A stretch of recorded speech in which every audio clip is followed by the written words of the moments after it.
Ukraine is shaping a new definition of victory, not only on the battlefield but on the geopolitical stage. While global powers discuss peace deals behind closed doors, Ukrainian leaders are outlining their own goals. Valery Zaluzhny, ambassador of Ukraine to the United Kingdom, made an important statement. What stands behind these recent statements from top military and diplomatic figures? Why is the battle for Donbas just a tool in a much larger strategy? And how did Russia shift its war strategy after the failure of its lightning strike invasion? In this report, key statements, deep context, and what these decisions mean for the future of the war. Stay tuned, it's only getting more intense. Hello, this is Ukraine Today. Maria Farafonova here with the latest updates.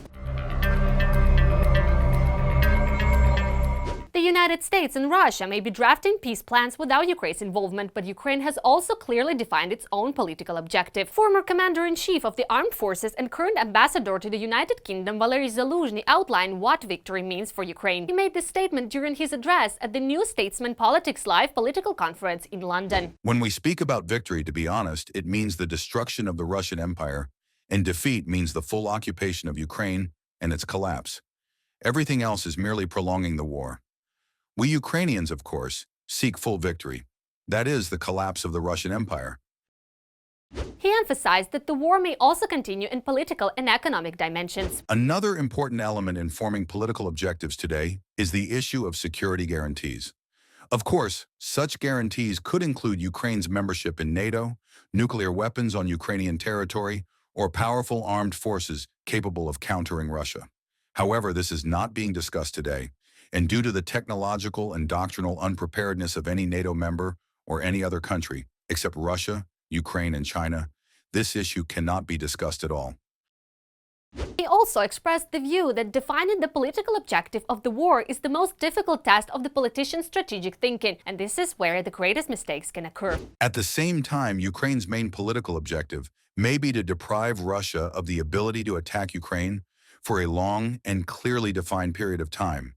The tools and forms of such aggression are changing and will continue to change, but all of them will serve the same political goal.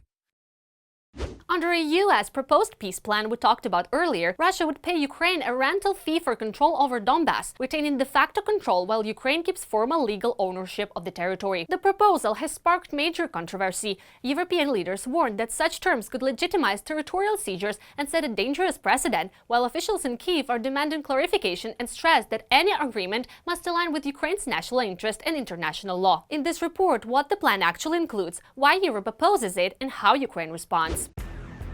A plan without Ukraine, negotiations without Congress. They're already discussing Ukraine, selling it, reselling it, and selling it again. The Donald Trump administration has given the green light to a peace plan consisting of 28 points. A document that was secretly developed over the past several weeks with representatives of the Russian Federation, but without Ukraine's participation. The president made it clear that it's time to stop the killing and reach an agreement to end the war. Trump believes there is a chance to end this senseless war if flexibility is shown, a White House representative stated. The chief architect of the plan was Special Envoy Steve Witkoff, who, together with Russian negotiator Kirill Dmitriev, met in Miami to discuss the parameters of the future agreement. Vice President J.D. Vance, Secretary of State Marco Rubio, and the president's son-in-law Jared Kushner also participated in the development. The plan focuses on providing both sides with security guarantees to ensure lasting peace. It includes what Ukraine wants and what it needs for a lasting peace, says one of the American officials. The document itself is still being kept secret, but some of its details have become known to sources. So the 28 points are divided into 4 key sections: peace in Ukraine, security guarantees, security, Europe, and the future of U.S. relations with Russia and Ukraine. And although the White House assures that the plan contains what Ukraine wants and what it needs for lasting peace, the details of the project are raising more and more questions. All their efforts have reached a dead end, and now they are apparently trying to break through on different fronts. According to Western media, the plan envisions transferring territories in eastern Ukraine to Russia, primarily parts of the Donetsk and Luhansk regions, which are currently still under Kyiv's control. In effect, this is an agreement to Russia's demands regarding Donbas. Although it would have taken Moscow years to seize these territories by military means, currently Ukraine holds about 15% of the region.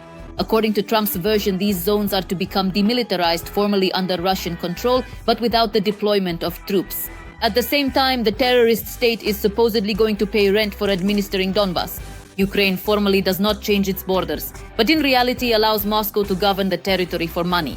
For the Kherson and Zaporizhzhia regions, it is proposed to freeze the front line at its current positions.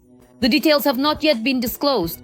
The plan also restricts the Ukrainian army, reducing its numbers, banning foreign missions, and imposing limitations on weapons systems, including long-range strike capabilities.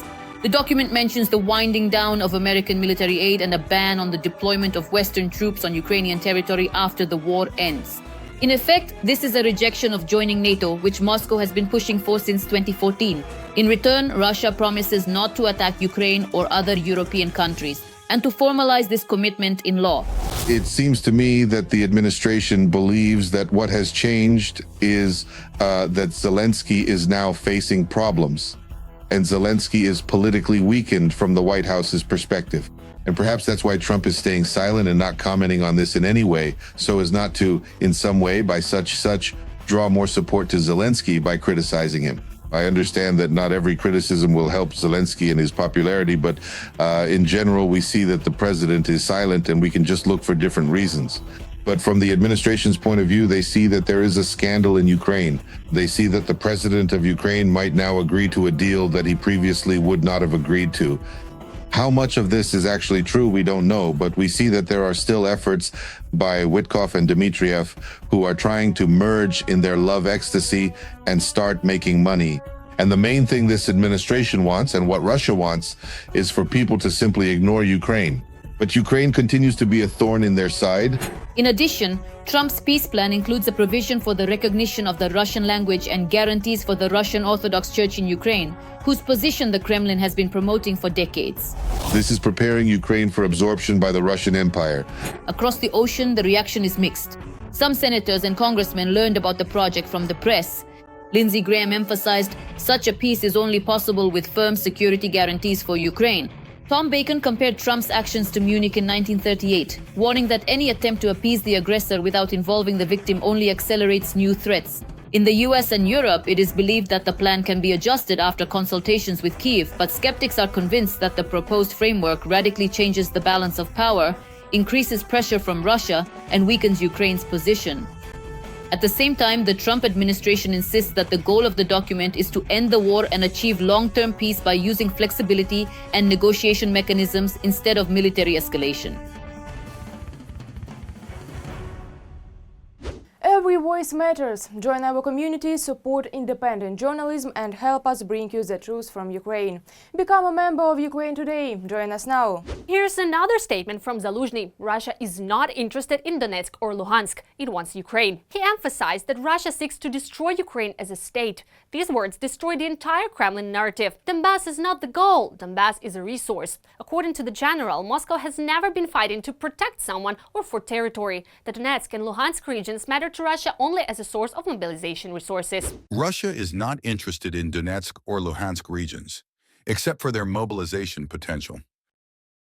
The true strategic objective of Putin is the destruction of Ukraine as a state. Zaluzhny stresses that political objectives determine the nature of the war, and Russia's political goal is not territory or protecting anyone, but control over Ukrainian statehood and preventing Ukraine from integrating with Europe. At the beginning of the full-scale invasion of Ukraine, the aggressor country attempted a strategy of annihilation, including a rapid capture of the capital. Ukraine, attacked by an enemy several times larger in economic scale, population, military budget, and army, survived. This happened thanks to the heroism of Ukrainians, innovation, and the parity we achieved with the help of our allies. When that strategy failed, Moscow shifted to a strategy of attrition and adapted its economy, propaganda, and legislation to a long war. Russia's political objective is Ukraine, its statehood, independence, and full potential. A country that could become a gateway to Europe. Exploiting the weakness of the collective West and international institutions, Russia's leadership formulated a clear goal, a goal that was never about resolving territorial disputes or protecting the Russian-speaking population of Ukraine.